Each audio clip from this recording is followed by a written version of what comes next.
Assalamualaikum warahmatullahi wabarakatuh. Waalaikumsalam warahmatullahi wabarakatuh. Selamat pagi ya semuanya. Pagi hari ini saya mau berbagi inspirasi mengenai kekerasan berbasis gender. Nah, sebelumnya saya ingin membahas sedikit mengenai kekerasan berbasis gender ini ya. Kekerasan berbasis gender ini merupakan kekerasan yang dimana korbannya itu adalah perempuan, atau bisa kita sebut itu kekerasan terhadap perempuan. Nah, kekerasan terhadap perempuan ini meliputi kekerasan fisik, psikis, eksploitasi, kekerasan seksual. Nah, di mana kekerasan terhadap perempuan ini dapat dilakukan di ruang publik atau di dalam kehidupan. Selanjutnya saya akan memberitahu mengenai bentuk-bentuk kekerasan. Yang pertama ada bentuk kekerasan secara fisik. Nah, di mana bentuk kekerasan fisik itu seperti berkelahi, dijambak, ditampar, dipukul, yang dimana langsung kontak fisik.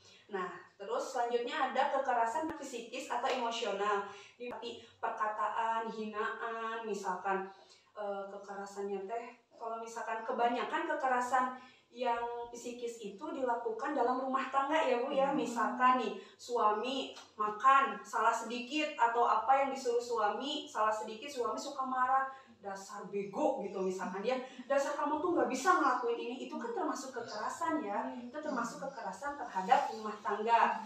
Nah itu pasti ya Bu, Ibu kalau misalkan sama suami dibentak kayak gitu, apalagi dengan kata-kata yang masuk ke dalam kekerasan, itu pasti kan berbekas ya.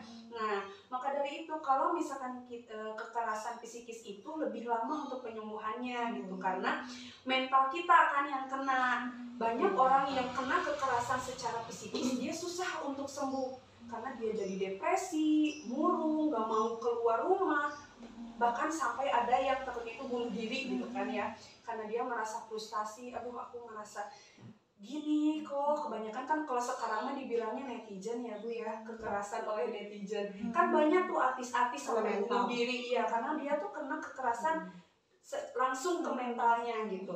Terus ada kekerasan seksual, di mana kekerasan seksual itu kekerasan yang dilakukan oleh pelaku untuk memenuhi hasratnya.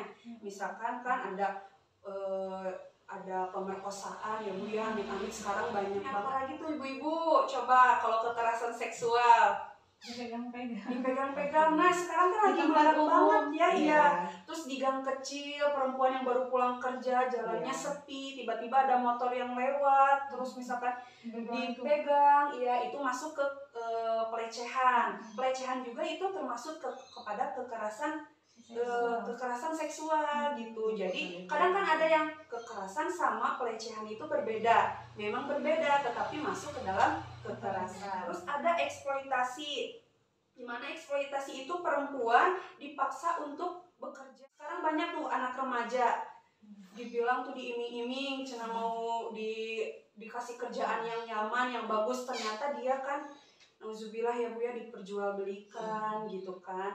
Maka dari itu nih, ini program kita Woman Speak Up, dimana kita harus berani berkata tidak. Kalau misalkan kita mengetahui ini sesuatu sepertinya mengancam kita nih, bahaya nih buat kita, ini masuk kepada kekerasan, contohnya dalam rumah tangga. Suami marah, kita juga punya hak Bu, hak untuk berbicara, dimana kita kamu tidak boleh melakukan itu. Contohnya KDRT. Banyak ibu-ibu yang takut untuk berbicara bahwa dia tuh di dalam rumahnya tuh disiksa, dimarahi, malah tidak dinafkahi. Itu kita harus berani berbicara, kita harus berani melaporkan, karena kita punya hak yang harus kita lindungi juga. Kita punya hak asasi manusia sebagai perempuan. Maka dari itu jangan takut untuk berbicara, jangan takut untuk melaporkan. Ibu-ibu yang di rumah tangganya mendapat perlakuan kekerasan, takut untuk berbicara karena dia dengan kata lain takut nanti pada ujungnya takut menjadi perceraian apa gimana. Terus alasannya anak itu bisa bahagia kalau melihat ibunya bahagia.